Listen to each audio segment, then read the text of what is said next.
Мы на втором этаже находимся, здесь у нас 3 спальни и, так скажем, общий такой коридор. Вот. И второй вход в дом, вот, с верхнего яруса участка.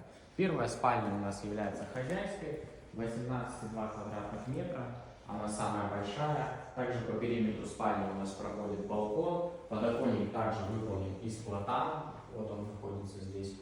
А вот эта вот несущая конструкция, это кончик секвойи, которую мы срубили. То есть секвойя вообще была 16 метров в длину. Ого. Вот, и вот это ее кончик проходит, этого дерева. Здесь у нас также выход на балкон. На балкон выходим. С балкона у нас тоже красивый вид на море. Красивый вид на район Фабрициуса. Да, тут воздух такой чистый. Видно бассейн.